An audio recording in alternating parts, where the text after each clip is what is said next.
Welcome to ఉద్యోగాన్వేషణ channel. 6th జనవరి 2024 articles చూద్దాము. ఈనాడు ఎడిటోరియల్స్. ఆసియాన్తో డ్రాగన్కు మూకుతాడు. ఆర్టికల్ ఏముందో చూద్దాం ఒకసారి.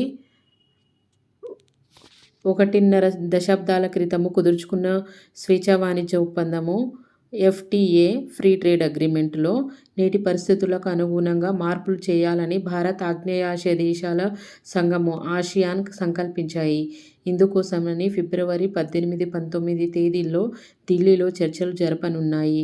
వాణిజ్య లోటును తొలగించడంతో పాటు చైనా వంటి ఇతర దేశాల్లో తయారైన సరుకులకు ఆగ్నేయాసియా దేశాల మీదుగా భారత్కు ఎగుమతి చేయడాన్ని నిరోధించడంపైన దృష్టి సారించనున్నారు. ఆగ్నేయాసియా దేశాల సంఘము ఆసియాన్తో భారత్ 2009లో కుదుర్చుకున్న స్వేచ్ఛా వాణిజ్య ఒప్పందాన్ని ఆసియాన్ ఇండియా సరుకుల వ్యాపార ఒప్పందము ఐటీగా అని పిలుస్తారు. కాలక్రమంలో భారత్కు ఆసియాన్ దేశాలతో వాణిజ్య లోటు బాగా పెరిగిపోయింది. దాంతో ఇటీవల సమీక్షించాలని కొంతకాలము ఇండియా కోరుకున్నది. 2025 కల్లా ఈ ఒప్పందంపై సమీక్ష చర్చలను పూర్తి చేయాలని నిరుడు ఆగస్టులో ఇండోనేషియాలో జరిగిన భేటీ సందర్భంగా భారత్, ఆసియాన్ దేశాల వాణిజ్య మంత్రులు నిర్ణయించారు. ఆ దిశగా ఇప్పుడు చర్చల్లో జోరందుకున్నాయి. ఎగుమతులకు అడ్డంకులు. భారత్ 2009లో ఆసియాన్ దాదాపుగా $8 కోట్ల వాణిజ్య లోటు ఉండేది. అది 2017 కల్లా $1000 కోట్లకు పెరిగి ఇప్పుడు $4,400 కోట్లకు చేరింది. 2008-9లో భారత్ నుంచి ఆసియాన్ దేశాలు $1,910 కోట్ల విలువైన ఎగుమతులను జరిగాయి. ఆ విలువ 2022-23లో $4,400 కోట్లకు పెరిగింది. ఆ దేశాలలో ఆసియాన్ నుంచి భారత్కు దిగుమతులు $2,620 కోట్ల నుంచి $8,700 కోట్లకు ఎగబాకాయి. భారతీయ సరుకులను ఆసియాన్ దేశాల్లోనైనా మార్కెట్ లభించడం లేదు. ఒప్పందంలో లేని దేశాలు సరుకులను నిరోధించడానికి పాటించవలసిన నిబంధనలను రూల్స్ ఆఫ్ ఆరిజిన్ ROT అంటారు. వీటితో పాటు దిగుమతి నియంత్రణ సుంకాలతో నిమిత్తం లేని ఇతర అడ్డంకులు భారత్ నుంచి ఎగుమతులు అవరోధంగా పరిణమించాయి. FTA కింద ఇండియా ఇస్తున్నన్ని రాయితీలకు ఆసియాన్ దేశాలు భారత్కు కల్పించడం లేదు. భారతీయ ఉక్కు ఉత్పత్తులు, ఔషధాలకు ఆసియాన్ దేశాల్లో సరైన మార్కెట్ లభించడం లేదు. మలేషియా, ఇండోనేషియా నుంచి పామాయిల్ మాత్రము భారత్లో భారీగా దిగుమతి అవుతోంది. వియత్నాం, మలేషియా నుంచి ఎలక్ట్రానిక్ ఎగుమతులు వెల్లువెత్తుతున్నాయి. ఇది చాలదన్న చైనాలో తయారైన సెట్ టాప్ బాక్సుల వంటి ఉపకరణాలు ఆసియాన్ దేశాల ద్వారా భారత్లోకి వచ్చి పడుతున్నాయి. స్వేచ్ఛా వాణిజ్య ఒప్పందంపై జరిగే సమీక్షలో మార్కెట్ లభ్యత, రూల్స్ ఆఫ్ ఆరిజిన్ ROO గురించి చర్చిస్తారు. చైనా వంటి మూడో దేశము నుంచి ఆసియాన్ దేశాల మీదుగా భారత్లో వచ్చే సరుకులకు సుంకంలో రాయితీలు ఇవ్వడము తీవ్ర నష్టం కలిగిస్తోంది. 2018-19లో వియత్నాము, మలేషియాల నుంచి ఉన్నపనంగా ఎలక్ట్రానిక్ దిగుమతులు పెరగడంతో FTA దుర్వినియోగం అవుతుందని భారత్కు ఆందోళన వ్యక్తం చేసింది. ఆ దిగుమతుల వెనుక చైనా హస్తం ఉందని అనుమానించింది. పారిశ్రామిక ఉత్పత్తిలో కనీసము 35% ఆసియాన్ దేశాల్లోని తుది రూపు సంతరించుకొని తయారీ కావాలి. ఈ రెండు నిబంధనలు నెరవేరిస్తేనే ఆసియాన్ దేశాల ఎగుమతులకు భారత్ సుంకంలో రాయితీలను ఇవ్వాలి. భారత్, ఆసియాన్ చర్చల్లో ఈ అంశాలపై ప్రధానంగా దృష్టి సారించనున్నారు. ఆర్ఓఓను పరచాలని భారత్ కోరుతూ ఉంది. తద్వారా ఆసియాలతో వాణిజ్య లోటు తగ్గించుకోవడము, స్వదేశీ కంపెనీలు ఆసియాన్కు ఎగుమతులకు పెంచడము సాధ్యపడుతుంది. పర్యావరణ హితపరమైన రీతిలో ఉత్పత్తి వ్యాపారాలను సాగించడము, సూక్ష్మ, చిన్న, మధ్యతరహా పరిశ్రమలను ప్రోత్సహించడము, మహిళలకు ఉపాధి అవకాశాలు కల్పించడము వంటి అంశాలను మాత్రము ఐటీగా చర్చలో ప్రస్తావన రాబోవడం లేదు. 1967లో రూపుదిద్దుకున్న ఆగ్నేయాసియా దేశాల సంఘము ఆసియాన్లో Malaysia, Singapore, Indonesia, Vietnam, Philippines, Thailand, Brunei, Cambodia, Laos, Myanmar సభ్య దేశాలుగా ఉన్నాయి. 1991లో తూర్పు వైపు చూపు, 2014లో తూర్పు దిక్కుగా కార్యాచరణ విధానాలను చేపట్టిన భారత్ ఆసియాన్ దేశాలతో ఆర్థిక, వ్యూహపరమైన సంబంధాలను బలోపేతం చేసుకోవాలని ప్రయత్నిస్తుంది. ఇది ఇండో-పసిఫిక్ ప్రభుత్వాల్లో భారత ప్రాబల్య విస్తరణకు దోహదపడుతుంది. చైనా దూకుడు అడ్డుకట్ట వేయడము ద్వారా భారత్కు ఆర్థికంగా పటిష్టం పరచుకోవాలన్నది ప్రభుత్వ యోచన. ఈశాన్య భారత రాష్ట్రాలకు ఆసియాన్ దేశాలతో వాణిజ్య బంధాన్ని విస్తరించడానికి కేంద్రం ప్రత్యేకంగా చర్యలు తీసుకుంటోంది. దీనివల్ల ఈశాన్య భారత్ ఆర్థికంగా పురోగమిస్తుంది. ఈ రాష్ట్రాల్లో చైనా పన్నాగాలకు అడ్డుకోవడము సాధ్యపడుతుంది. భారత్ ప్రధానంగా సముద్ర మార్గంలో వాణిజ్యం సాగిస్తూ ఉంది. ఇండోనేషియా నుంచి జపాన్ వరకు సరుకుల ఎగుమతి, దిగుమతులకు సముద్ర మార్గాలే శరణ్యము. ఈశాన్య భారత్ నుంచి భూమార్గంలో ఆసియాన్కు వాణిజ్యానికి విస్తరించడానికి ప్రయత్నిస్తూనే ఇండో-పసిఫిక్ వ్యూహం ద్వారా సముద్ర వాణిజ్యాన్ని పెంపొందించుకోవడానికి భారత్ నడుం కట్టింది. సార్క్, బిమ్స్టెక్ బృందాలకు ఆసియాన్కు మధ్య వారధిగా నిలవాలని లక్ష్యిస్తోంది. వాణిజ్య విస్తరణకు అవకాశాలు. ఈశాన్య భారత రాష్ట్రాల్లో మౌలిక వసతులు పెంపొందించి ఆసియాన్ దేశాలతో వాణిజ్యాన్ని విస్తరించడం ఈ రాష్ట్రాల ఆర్థిక పురోగతికి ఎంతగానో తోడ్పడుతుంది. ఆసియాన్తో వాణిజ్యం లోటు తగ్గడానికి సైతము దోహదపడుతుంది.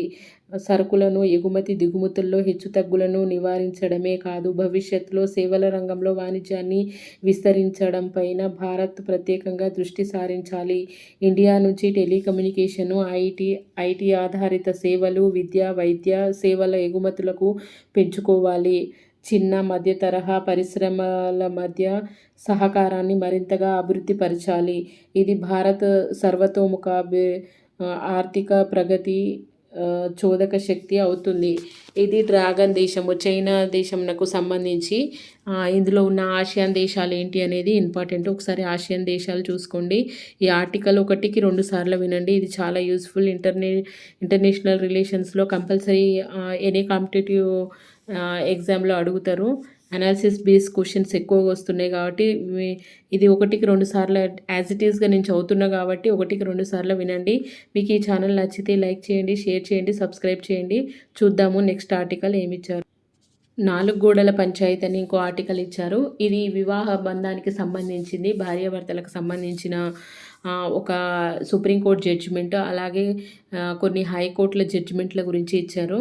ఒకసారి ఆర్టికల్ని చూడండి. ఇది వైవాహిక జీవితానికి సంబంధించిన కొన్ని చట్టాలు, పురాతన చట్టాల ప్లేస్లో కొత్త చట్టాలని తీసుకురావడం అనేది జరిగింది. ఆ చట్టాల వల్ల సుప్రీంకోర్టు ఒకటి చెప్పడము, రాష్ట్రాల హైకోర్టు, అలహాబాద్ హైకోర్టు ఇంకో రకంగా చెప్పడము, ఇది కొంచెం మధ్యలో గ్యాప్ రావడము అట్లాంటిది ఉంది. ఒకసారి ఈ ఆర్టికల్ని చూడండి. నెక్స్ట్ తపాలా హక్కులు గాలిలో. ఇది తపాలా గురించి ఇచ్చారు. Post office related article. భారత తపాలా కార్యాలయము నియంత్రణ, పౌర సేవల విస్తరణ కోసము కేంద్రము ప్రవేశపెట్టిన తపాలా బిల్లు 2023ను రాజ్యసభ ఇటీవల ఆమోదించింది. తపాలా వ్యవస్థలను ఏకతాటిపైకి తీసుకురావడం ద్వారా ఈ నెట్వర్క్ను బలోపేతం చేయడానికి ఇది దోహదపడుతుందని ప్రభుత్వం చెబుతుంది. విపక్షాలు మాత్రము బిల్లును కొన్ని నిబంధనల ద్వారా ప్రత్యేకంగా నిఘా రాజ్యాన్ని సృష్టించాలనుకుంటుందని విమర్శిస్తున్నాయి. భారత్లో తపాలా సేవలను కేంద్ర ప్రభుత్వం విభాగమైన ఇండియన్ పోస్ట్ అందిస్తుంది. 125 ఏళ్ల నాటి తపాలా కార్యాలయాల చట్టము 1898 ప్రకారంగా లేఖలు, పోస్ట్ కార్డులు, పార్సళ్ల స్వీకరణ, డెలివరీ డెలివరీ మనీ ఆర్డర్, బట్వాడా చేపడుతుంది. అయితే ఈ చట్టము స్థానంలో తీసుకొచ్చిన తపాలా బిల్లు 2023 మాత్రము కేంద్ర ప్రభుత్వం సూచించిన నిర్ణీత సేవలను తపాలా విభాగం అందిస్తుందని స్పష్టం చేస్తుంది. దీని ప్రకారంగా కేంద్రము రూపొందించిన ప్రత్యేక నిబంధనలు వర్తించే సందర్భాల్లో మినహా ఇతర ఏ సేవలకు ఇండియన్ పోస్ట్ బాధ్యత వహించదు. ఇండియన్ పోస్ట్ అధిపతిగా పోస్టల్ సర్వీసెస్ జనరల్ డైరెక్టర్ వ్యవహరించారని సేవల వేళలు, ఛార్జీలు, పోస్టల్ స్టాంపుల జారీ సహా తపాలా వ్యవస్థ నియంత్రణ కోసము ఏ నిర్ణయం తీసుకునే అధికారమైన ఆయనకు ఉంటుంది. బిల్లు ప్రతిపాదిస్తుంది. ఇది చట్టంగా మారితే దేశ భద్రత, విదేశాలతో సంబంధాలు,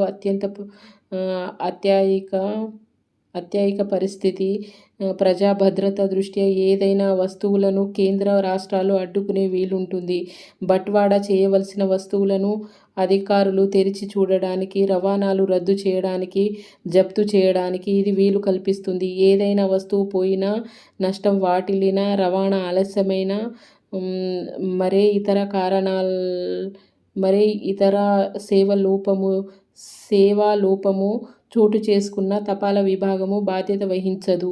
దాంతో కొత్త బిల్లు వినియోగదారులకు తగిన రక్షణలు కల్పించలేదని, దీనివల్ల భావ ప్రకటన స్వేచ్ఛ, వ్యక్తిగత గోప్యత హక్కులకు భంగం వాటిల్లే ప్రమాదముందని ఆందోళన వ్యక్తమవుతున్నాయి. ఏదేమైనా సేవలకు అడ్డుకోవడానికి, రద్దు చేయడానికి న్యాయ ప్రక్రియ అవసరమని 1996 నాటి టెలికమ్యూనికేషన్ కేసులో సుప్రీంకోర్టు తీర్పు చెప్పింది. సేవలను ఎందుకు నిరోధించాల్సి వచ్చిందో చెప్పాలని ఉత్తర్వుల చెల్లుబాటుకు పరిమితి విధించింది. ఉన్నత స్థాయి అధికారుల బృందము తక్షణమే పర్యవేక్షణలో వినియోగదారులకు రక్షణ కల్పించాలని సర్వోన్నత న్యాయస్థానం సూచించింది. పౌరులకు వర్తించే ఏ హక్కునైనా ఒక చట్టం పేరుతో పరిమితం చేయలేమని 2015లో సర్వోన్నత న్యాయస్థానము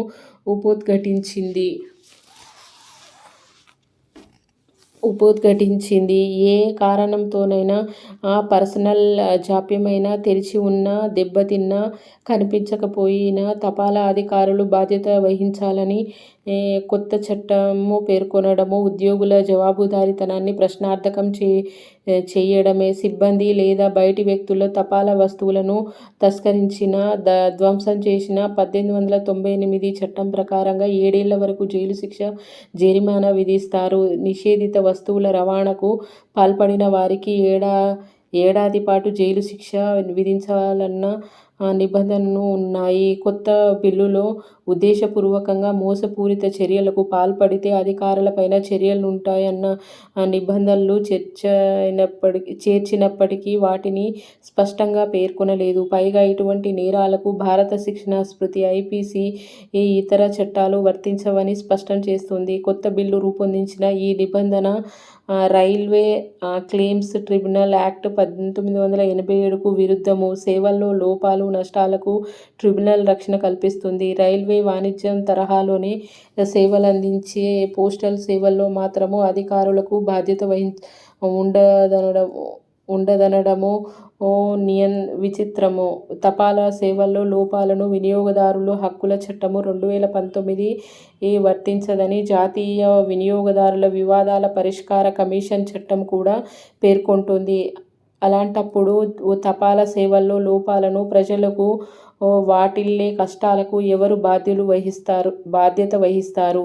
ప్రభుత్వ, ప్రైవేట్ రంగాల్లో కొరియర్ సర్వీసెస్ నియంత్రణ భిన్న విధానాలు అమలు అవుతున్నాయి. ప్రైవేట్ కొరియర్ సర్వీసులపైన అజమాయిషీకి వినియోగదారుల రక్షణ చట్టము 2019 వర్తిస్తుంది. కొత్త బిల్లు ప్రకారముగా వినియోగదారునికి ప్రస్తుతం తపాలా సేవల్లో లోపాలను ప్రశ్నించే హక్కు మాత్రమే ఉంది. ఇండియన్ పోస్టల్ తన ఆర్థికపరమైన లోటును భారత్ ప్రభుత్వము సంచిత నిధి నుంచి భర్తీ చేసుకునే అవకాశాన్ని కోల్పోయే ప్రమాదము ఉంది. నూతన తపాలా బిల్లు విషయంలో వ్యక్తమవుతున్న ఇటువంటి ఆందోళనను తొలగించడంతో పాటు వినియోగదారుల హక్కులను రక్షణ కల్పించడంలోనూ కేంద్రము చిత్తశుద్ధిని కనపరచాలి. ఇందులో ఉన్న వినియోగదారుల హక్కుల చట్టం ఆల్రెడీ మనం గత ఆర్టికల్లో కూడా చెప్పడం జరిగింది, ఈనాడు ఎడిటోరియల్స్లో. ఒకసారి అది కూడా చూడండి. ఇది చూస్తే మనకు వినియోగదారుల హక్కుల చట్టము ప్లస్ ఈ తపాలా కొత్తగా తీసుకొచ్చిన పోస్టల్ బిల్ చట్టం 2023 అనేది ఏం చెప్తుందనేది మనకు అర్థమవుతుంది. ఇది ఇంపార్టెంట్, 2-3 సార్లు చూసుకోండి. నెక్స్ట్ ఇంకో ఆర్టికల్ చూద్దాము. ఎడిటోరియల్ ఇంకో ఆర్టికల్ అనారోగ్యము ఆహారము. ఈ ఆర్టికల్ చూద్దాము. అనారోగ్యము ఎలా ఆహారం అనేది. అనారోగ్య ఆహారము తినే తిండి ఒంటికి పట్టాలి, దేహానికి పుష్టిని అందించాలి. అలా సమకూరే ప్రజారోగ్య భాగ్యమే దేశ ఆర్థికానికి ప్రగతికి దారి దీపమవుతుంది. ఆ అదృష్టము కరువైన జనభారతము ఇప్పుడు పోషకాలేని ఆహారంతో నిస్సత్తువగా కూలబడుతుంది. ఆహార ఉత్పత్తిలో స్వయం సమృద్ధి సాధించామని చంకలు గుద్దుకోవడమే తప్ప పంటల వాసికి అంతగా ప్రాధాన్యత దక్కదని దురవస్థలో దేశీయ ఆహారం పోను సారహీనంగా మిగిలిపోతుంది. 1960లతో పోలిస్తే నేడు ఇండియాలో వరి, గోధుమ, వంగడాల్లో కాల్షియము, ఇనుము, జింకు వంటివి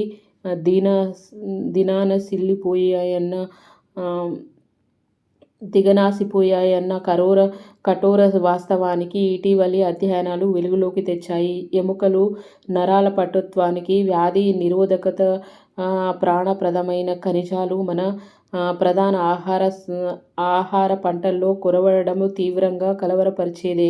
వరి, గోధుమల్లో ఆర్సెనిక్, క్రోమియము, బేరియము వంటి విషతుల్య మూలకాలు ఉనికి పెచ్చరిల్లిపోతున్న సమాచారము వెన్నులో వణుకు పుట్టించేదే. వీటి వల్ల క్యాన్సర్తో పాటు లెక్కకు మిక్కిలిగా అనారోగ్య సమస్యలు పట్టి పీడిస్తున్నాయని పరిశీలనలు హెచ్చరిస్తున్నాయి. పలు కారణాల వల్ల ప్రస్తుతం దేశవ్యాప్తంగా చాలా చోట్ల బియ్యము కేజీకి 60 రూపాయలకు పైనే పలుకుతుంది. ఇంత డబ్బు పోసి ఈ పసలేని పిప్పి తింటున్నాం. సుదృఢ భారతావని భవితకు గొడ్డలి పెట్టు. బలవర్ధకమైన తిండిని నోచుకోక దేశవ్యాప్తంగా ఏటా 17 లక్షల మంది అర్ధాంతరంగా ప్రాణాలు కోల్పోతున్నారు. 15-49 ఏళ్ల మహిళల్లో 53% దాకా రక్తహీనతతో సతమతమవుతున్నారు. 5 ఏళ్ల లోపు పిల్లల్లో 36% వరకు ఎదుగుదల లోపాలతో అల్లాడుతున్నారు. గురిజాడ ఉద్ఘాటించినట్లుగా తిండి తినగలిగితే కండ కలదోయి, కండ కలవాడే మనిషోయి. ఇట్టి సరైన సత్తువకు అందించలేని ఆహారము, విషపూరిత రసాయనాల సమాహారము శరీర గుల్లబారిపోయే పెను ప్రమాదము ముంచుకొచ్చింది. 6 దశాబ్దాల క్రితము ఆహార ధాన్యాలను అంగలార్చిన భారతావని ఆ దౌర్భాగ్యంలో నుంచి బయటపడేందుకు హరిత విప్లవానికి శ్రీకారం చుట్టింది. అందులో భాగంగా అధిక ఫలసహాయాన్నిచ్చే వంగడాలను విస్తృతంగా ప్రచారము కల్పించింది. దాంతో 1951-52లో దాదాపుగా 5 కోట్ల టన్నుల నమోదైన దేశీయ తిండి గింజల దిగుబడులు 2022-23 నాటికి అంతకంతకు 6 రెట్లు పెరిగాయి. హరిత విప్లవము శారదుల దృష్టి అంతా వరి, గోధుమలపైనే కేంద్రీకృతం కావడంతో కొర్రలు, సామలు వంటి తృణధాన్యాల సాగు దేశీయంగా బాగా తగ్గిపోయి దిగుబడులకు ఇబ్బడి ముబ్బడి చేసేందుకు రసాయన ఎరువులు, పురుగుల మందుల వాడకము పెచ్చుమీరింది. వీటి అవశేషాలు ఆహారం ద్వారా శరీరంలోకి చేరి ఆరోగ్యాన్ని హరిస్తున్నాయి. తినే తిండే ప్రాణాంతకంగా పరిణమిస్తున్న దుర్భర వ్యవస్థను చెదరగొట్టాలంటే సమర్థ భూసార పరీక్షలు నిర్వహిస్తూ రసాయన ఎరువుల విచ్చలవిడి వినియోగాన్ని నిరుత్సాహపరచాలి. అన్నదాతల సేంద్రియ సేద్యం వైపు మరింతగా వేగంగా అడుగులు వేసేలా ప్రభుత్వాలు ప్రత్యేక ప్రోత్సాహకాలు అందించాలి. హరిత విప్లవం తర్వాత దేశీయంగా వరి, గోధుమలకు సంబంధించి ఈ వందల సంఖ్యల్లో వంగడాలు అభివృద్ధి చేసినట్లుగా అధికారిక వర్గాలు చెబుతున్నాయి. వాటి పోషకాహార నాణ్యతను ప్రభుత్వము నిగ్గు తేల్చాలి. పోషక లోపము కట్టడిగాను ఇనుము, జింకు, ఫోలిక్ ఆమ్లము, విటమిన్లు కలిపి బియ్యాన్ని చౌక ధరల దుకాణాల ద్వారా పంపిణీ చేయాలని కేంద్రము నిశ్చయించింది. దానిపైన ప్రజల్లో విస్తృత అవగాహన కల్పించాలి. ఆహారం పట్ల పంటల్లో పోషకాల కోసుకుపోకుండా కోచుకోవడంతో పాటు తృణధాన్యాల వాడకాన్ని విస్తృతం చేసే వ్యూహాన్ని ప్రభుత్వాన్ని సానబెట్టినప్పుడే ఆరోగ్య భారతావని సాక్షాత్కరిస్తుంది. ఇది article exam point of view కాకుండా మన ఆరోగ్యానికి సంబంధించింది కాబట్టి ఇది మనకు చాలా అవసరమైన ఆర్టికల్. దీన్ని కంపల్సరీ ప్రతి ఒక్కరు చదవాల్సిన ఆర్టికల్. దీన్ని 1కి 2 సార్లు అన్ని ఆర్టికల్స్ని, ఎడిటోరియల్ ఆర్టికల్స్ని వినండి. 1.5x కానీ 2x కానీ పెట్టుకొని వింటే ఇది చాలా యూస్ఫుల్ ఉంటుంది. మీరు ఎంతో కష్టపడి పేపర్ చదవాల్సిన అవసరం ఉండదు. మీకు నచ్చితే ఈ ఛానల్ని లైక్ చేయండి, షేర్ చేయండి, సబ్స్క్రైబ్ చేయండి. Thank you.